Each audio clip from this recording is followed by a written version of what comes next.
Hello friends, कैसे हैं आप सभी लोग। आई होप आप सभी बहुत बढ़िया होंगे। मैं स्टेशन मास्टर के आर सैनी के आर एजुकेशन पे आप सभी का स्वागत करता हूं। फ्रेंड्स, आज इस वीडियो में अपन बात करेंगे हॉस्पिटल अटेंडेंट के बारे में कंप्लीट जानकारी ए टू जेड, मतलब उसकी क्या क्या यूनिफॉर्म होती है, सारा कुछ अपन इस वीडियो में जानने वाले हैं। तो जिन जिन का भी हॉस्पिटल अटेंडेंट में सिलेक्शन हुआ है उनको ढेर सारी बधाइयाँ, क्योंकि दोस्तों हॉस्पिटल अटेंडेंट की जो जॉब है वो बहुत ही शानदार जॉब है। कोई हार्ड वर्क में नहीं होता है। काम तो जो है इसमें नए के बराबर, आपको कुछ भी नहीं करना। बस थोड़ा सा जो है डिपेंड करेगा आपकी पोस्टिंग किस जगह पे है, उसके बारे में अपन बात करेंगे कि कहाँ पे थोड़ा सा काम हो सकता है और कहाँ जो है पूरे दिन में कोई भी काम नहीं होता है। तो ये जो नौकरी है वो शानदार है, बहुत फैमिली लाइफ बहुत शानदार इसमें रहने वाली है। तो वीडियो को जो है लास्ट तक जरूर देखिए, इसमें अपन सारी कंप्लीटली चर्चा करने वाले हैं। और दोस्तों, एक अलाउंसेस जो है इन्हीं लोगों को मिलता है और किन्हीं को भी वो अलाउंसेस नहीं मिलता है। ओनली हॉस्पिटल अटेंडेंट वालों को ही वो अलाउंस मिलता है। और इसमें भी सभी लोगों को नहीं मिलता है। जिनका भी हॉस्पिटल अटेंडेंट में सिलेक्शन होता है उन सभी को ये अलाउंसेस नहीं मिलता है। लेकिन किन को मिलेगा किन को नहीं मिलेगा इसके ऊपर अपन डिटेल से चर्चा करेंगे। तो वीडियो को जो है लास्ट तक जरूर देखें दोस्तों। ये जो सभी 17 टाइप की पोस्ट हैं उनमें से एक पोस्ट आपकी हॉस्पिटल अटेंडेंट है, जो कि आप देख पा रहे होंगे 16 नंबर पे पोस्ट है हॉस्पिटल अटेंडेंट की, जो कि मेडिकल डिपार्टमेंट की है। C1 इसका मेडिकल स्टैंडर्ड था, तो C1 वाले इसमें एलिजिबल थे। और दोस्तों, इन सभी पोस्टों पे लगभग मैंने अलग से वीडियो बना रखे हैं डिटेल से। CNW हो गया या फिर जो SNT हो गया, पॉइंट्समैन हो गया। तो इन पे जो है जिनका भी सिलेक्शन इन पोस्टों पे हुआ है वो जाके ये वीडियो देख सकते हैं। इनमें कंप्लीटली आपको इन्फॉर्मेशन मिलने वाली है। तो चलिए फ्रेंड्स, सबसे पहले अपन यहाँ पे हॉस्पिटल अटेंडेंट का जो है इस पे अपन बात करेंगे। यहाँ पे एक तो हो गया आपका पोस्टिंग प्लेस कौन सा होगा, यूनिफॉर्म कौन सी होगी, ट्रेनिंग कहाँ कितने दिन की होगी, ड्यूटी हाउस क्या है, वर्कलोड कितना है, जो प्रोफाइल, प्रमोशन, सैलरी और अलाउंसेज, इन सभी के बारे में डिटेल से बात करेंगे। तो सबसे पहले बात करते हैं आपके पोस्टिंग प्लेस की। तो देखिए दोस्तों, पोस्टिंग प्लेस जो है आपका यहाँ पे बहुत शानदार रहने वाला है। और पोस्टिंग आपकी यहाँ पे 3-4 जगह पे हो सकती है। सबसे पहले आपका जो डिविजनल हेडक्वार्टर का जो हॉस्पिटल होता है, जो सबसे बड़ा हॉस्पिटल होता है, वहाँ पे आपकी पोस्टिंग हो सकती है। दूसरी आपकी पोस्टिंग जो है स्टोर में हो सकती है। और तीसरी जो मेडिकल का स्टोर होता है, जहाँ से दवाइयाँ वितरण होती है, छोटे जो हॉस्पिटल होते हैं रेलवे के, वहाँ पे भेजने के लिए, तो वहाँ पे आपकी पोस्टिंग हो सकती है। या फिर उप स्वास्थ्य केंद्र जो होते हैं, प्राथमिक चिकित्सा केंद्र जो होते हैं रेलवे के, वहाँ पे आपकी पोस्टिंग हो सकती है। तो अपन इन तीनों पे क्या क्या काम रहने वाला है उन पे अपन डिटेल से चर्चा करेंगे। और दोस्तों, ये तीनों ही जगह जो आपका डिवीजन हेडक्वार्टर है वो तो आपके डिवीजन पे होगा, यानी कि बहुत अच्छी जगह पे आपका ये जो पोस्टिंग प्लेस होने वाला है। और इसके बाद भी जो आपका छोटे जो प्राथमिक चिकित्सालय हैं रेलवे के, वो भी बहुत छोटे स्टेशनों में नहीं होते हैं, बहुत बड़े बड़े स्टेशनों पे या जंक्शन स्टेशनों पे ही आपकी पोस्टिंग होने वाली है। यानी कि आपकी जो पोस्टिंग होगी वो छोटे स्टेशनों पे नहीं होगी, अच्छे खासे और बहुत अच्छे या डिवीजन हेडक्वार्टर वाले स्टेशन हो गए या फिर बड़े जंक्शन स्टेशन हो गए, वहाँ पे आपकी पोस्टिंग रहने वाली है। तो पोस्टिंग के हिसाब से जो है आपकी जॉब बहुत शानदार रहने वाली है। इसमें आप जो है बच्चों की एजुकेशन है, चिकित्सा है, रहने के हिसाब से सभी में जो है आपकी पोस्टिंग प्लेस ज़बरदस्त रहने वाला है। तो यहाँ पे यह चीज़ आपको शानदार मिलने वाली है।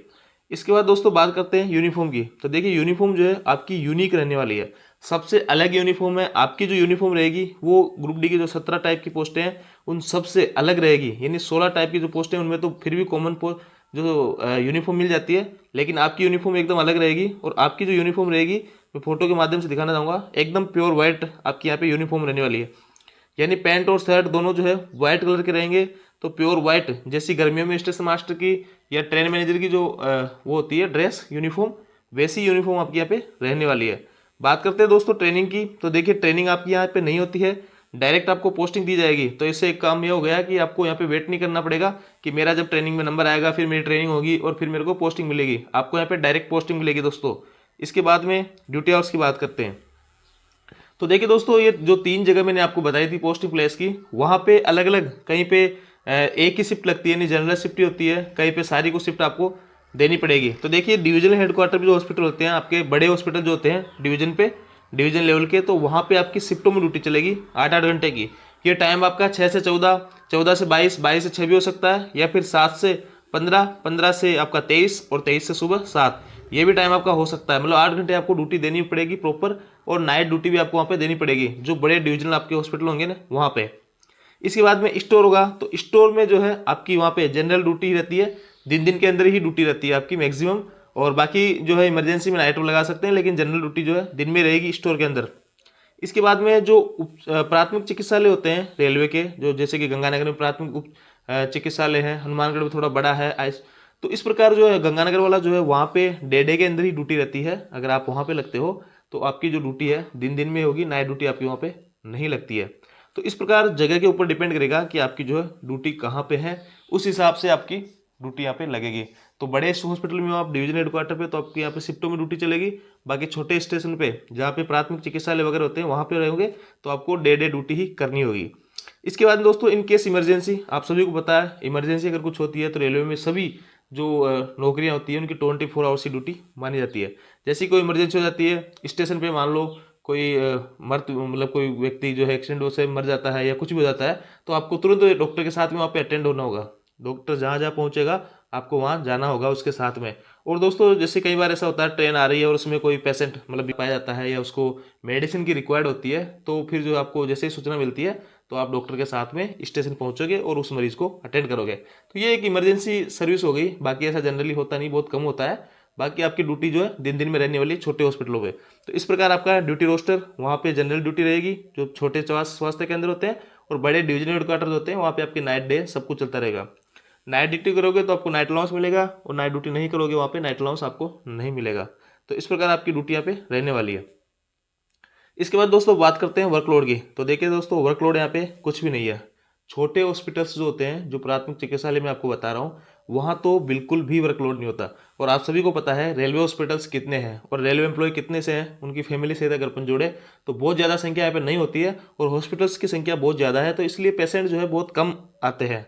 रेलवे हॉस्पिटल्स में इतनी बारहबारी नहीं होती है, इतनी भीड़ भाड़ नहीं होती है, तो काम जो है वहाँ पे बिल्कुल ईजी रहता है। ईजी टू मॉडरेट ही रहता है, बिल्कुल मॉडरेट, ईजी टू मॉडरेट रहेगा। ऐसा कोई डिफिकल्ट काम नहीं होने वाला नहीं है कि आपको जो वहाँ पे बहुत कोई परेशानी हो, कोई हार्ड वर्क हो। बिल्कुल ईजी नौकरी है, बहुत शानदार नौकरी है। ग्रुप डी के अंदर इतनी आरामदायक नौकरी शायद ही कोई होगी। सभी 17 टाइप की पोस्टों में सबसे आरामदायक अगर कोई नौकरी है तो वो है आपकी ये हॉस्पिटल अटेंडेंट की। इसमें आपको जो है कोई फील्ड जॉब नहीं है, आपको अपने हॉस्पिटल के अंदर ही ड्यूटी करनी है। सारा कुछ प्रॉपर बढ़िया रेस्पेक्ट है, और दोस्तों रेस्पेक्ट भी इसकी बहुत शानदार है। बाकी जो सभी टाइप के पोस्ट हैं उसमें आपको हाथ काले पीले करने पड़ेंगे, कपड़े खराब होंगे, जैसे वर्कशॉप वगैरह में काम करोगे तो हार्ड वर्क भी आपको करना होगा। लेकिन यहाँ पे ऐसा कोई हार्ड वर्क नहीं है, बहुत ईजी जॉब है। तो इजी गोइंग यहाँ पे रहने वाली है आपकी नौकरी। और इसके साथ में आप पढ़ भी सकते हो दोस्तों, अगर आप आगे की कोई तैयारी कर रहे हो तो हॉस्पिटल जो छोटे स्वास्थ्य केंद्र होते हैं वहाँ पे काम बिल्कुल नहीं होता है। आप दिन भर बैठे ही रहते हो, तो वहाँ अपनी बुक ले जाइए और वहाँ पे ड्यूटी के दौरान भी आप पढ़ सकते हो अगर कोई काम नहीं हो तो। अब दोस्तों बात करते हैं जॉब प्रोफाइल की। तो देखिए जॉब प्रोफाइल जो है मैंने आपकी जो हॉस्पिटल अटेंडेंट के हैं वो एक पीडीएफ निकाली है, उसमें से आपके जो काम है वो मैंने यहाँ पे निकाल के लाया हूँ। और दोस्तों एकदम ऑथेंटिक है, ये रेलवे की ही बुक है। उसमें आपका क्या काम रहने वाला है उसके बारे में डिटेल्स यहाँ पे चर्चा करूंगा, और कुछ फोटोज के माध्यम से भी आपको यहाँ पे समझाने की कोशिश करूंगा।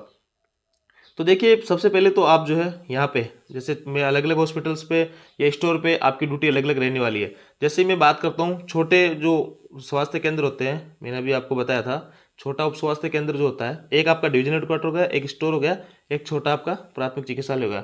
देखो प्राथमिक चिकित्सालय में अगर आपकी ड्यूटी लगती है तो यहाँ पे आपको सबसे पहले जो काम करना होगा वो है डॉक्टर का जो केबिन वगैरह है उनकी साफ सफाई वगैरह है उसकी। तो यहाँ पे जो है आप डॉक्टर्स का ग्रुप देख पा रहे होंगे, और यहाँ पे आपको जो है पेशेंट्स की केयर वगैरह करनी है, खाना वाना खिलाना है उनको।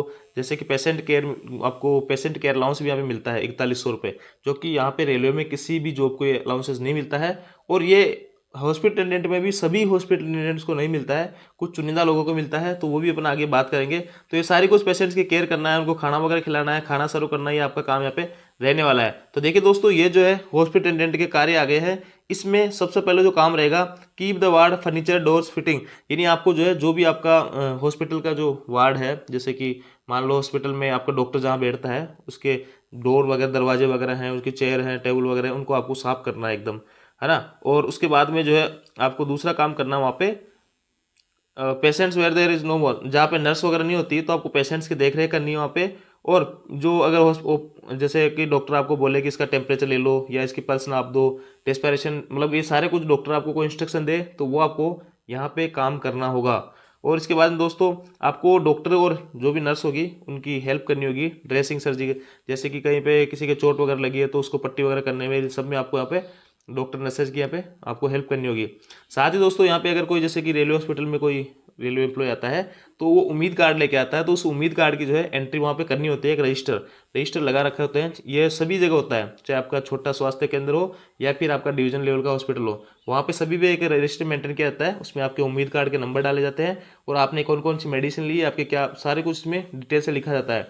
तो इस प्रकार आपका जो रिकॉर्ड है वो मेंटेन करने का काम भी आपका ही रहने वाला है यहाँ पे। और साफ सफाई का जो छोटा मोटा काम होता है, जैसे डॉक्टर के केबिन को साफ कर दिया या फर्नीचर को साफ कर दिया, टेबल कुर्सी वगैरह, या दवाइयों को जो है, जो दवाएं आती है आपके स्टोर से, जो दवाएं आती है हॉस्पिटल में आपके छोटे स्वास्थ्य केंद्र में, तो उन दवाइयों को सही तरह से एडजस्ट करना, उनको संभालना और उनको मतलब सही तरह से रखना, एक तरह से साफ सफाई वगैरह करना, ये काम आपको यहाँ पे रहने वाला है।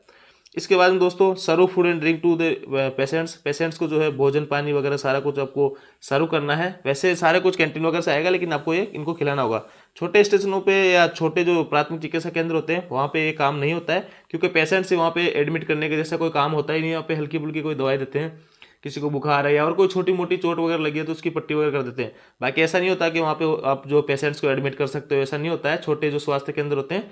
बाकी बड़े जो डीआरएम आपके डिवीजन हेडक्वार्टर के जो हॉस्पिटल होते हैं वहाँ पे ये काम आपको करना होगा। अगर वहाँ पे आपकी ड्यूटी लगती है बड़े डिवीजन हेडक्वार्टर के हॉस्पिटल में, तो आपको ये काम करना होगा। छोटे हॉस्पिटल्स वगैरह में ये काम नहीं होता है। 6 में लिखा है कि जो हॉस्पिटल अटेंडेंट जो होता है वो यहाँ पे डॉक्टर नर्सेज वगैरह इनको जो है जगाएगा, या जो है अगर ओवर ड्यूटी हो जाएगा तो उनको इंटीमेशन देगा। कोई इमरजेंसी केस में, अगर कोई इमरजेंसी केस होता है तो आप जो है डॉक्टरों को वहाँ पे इंटीमेशन दोगे। और इसके बाद में दोस्तों अगर किसी पैसेंजर को यहाँ पे कोई इंजर्ड पैसेंजर है या कोई सिक पेशेंट है तो उसको कैरी और ट्रांसफ़र करना उसका काम रहेगा। और मसाज वगैरह का काम भी आपका रहता है, लेकिन ये जनरली होता नहीं है कहीं भी। और फैच एंड डिस्ट्रीब्यूट डाक, जैसे कोई डाक आपको डॉक्टर कह दे कि ये डाक जो है आपको वहाँ दे के आनी है, या जो पोस्ट ऑफिस में जमा करा के आनी है, या उस हॉस्पिटल में भेजनी है, तो ये सारे कुछ काम आप जो है कागज़ वगैरह के इधर उधर आपको करने होंगे। इसके बाद दोस्तों कैरी हॉस्पिटल से स्टोर अकॉर्डिंग टू ही सर कैरिंग, मतलब आप जो है हॉस्पिटल का जो स्टोर होगा, आपका जो छोटा स्वास्थ्य केंद्र होगा वहाँ पे जो स्टोर वगैरह आएंगे, जो सामान दवाइयाँ वगैरह आएगी, तो उन सुव्यवस्थित रूप से उनको जमाना है, सारी को साफ सफाई वगैरह आपको वहाँ पे करनी होगी। इसके बाद में और दोस्तों जहाँ पे नो वॉचमैन, अगर आप एक किसी हॉस्पिटल में नाइट ड्यूटी रहती है आपकी, वहाँ पे वॉचमैन नहीं होता है, तो हॉस्पिटल वगैरह का भी आपको ध्यान रखना है। और ड्रेसर जो होता है जो पट्टी वगैरह करता है, वो उसकी एब्सेंस में अगर वो नहीं होता है तो आपको जो कोई ऐसा घायल व्यक्ति आ जाता है तो उसकी पट्टी भी आपको यहाँ पे करनी होगी। तो ये सारे काम यहाँ पे हॉस्पिटल अटेंडेंट के रहने वाले हैं। ये देखिए दोस्तों, ये सारे आपके जो है इतने टाइप के काम आपके यहाँ पे रहने वाले हैं। इसके बाद में हॉस्पिटल स्टोर कीपर जो होता है, जो इसकी स्टोर में ड्यूटी लगती है, उसको ये सारे काम करने होंगे। आप जो है इसको पढ़ सकते हो। इस पीडीएफ को मैं आपको उसमें भेज दूंगा, जो आपका टेलीग्राम ग्रुप है उसका लिंक आपको डिस्क्रिप्शन में मिल जाएगा, वो आप जाके ज्वाइन कर लीजिए। ये मैं आपको पीडीएफ वहाँ पे भेज दूंगा। दोस्तों इसके अंदर स्टोर का कीपर का यही काम रहेगा कि जो दवाइयाँ रहती है सारा कुछ उसका रिकॉर्ड मेंटेन करना है।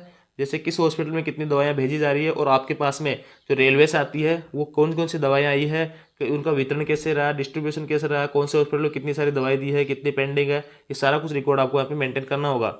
इसके बाद प्रमोशन होके दोस्तों जब आपका प्रमोशन हो जाएगा तो आप बनोगे ड्रेसर। तो ड्रेसर जो होता है वो पट्टियाँ वगैरह करने वाला वो होता है, तो इसमें आपके प्रमोशन होगा जब आप ड्रेसर बनोगे। तो ड्रेसर का क्या क्या काम होता है वो होगा, वो सभी टाइप के जो घाव वगैरह हो गए किसी को, उसके पट्टी वगैरह करना है, सभी इंस्ट्रूमेंट्स को जो है स्टरलाइज करना है, और ड्रेसिंग मटेरियल वगैरह सारा को देखना है, पेशेंट्स को प्रिपेयर करना है ऑपरेशन के लिए, keep all equipment and instrument in proper order, सभी जो ऑपरेशन के इक्विपमेंट है या इंस्ट्रूमेंट है सारे कुछ इनको प्रॉपर ऑर्डर में रखना है।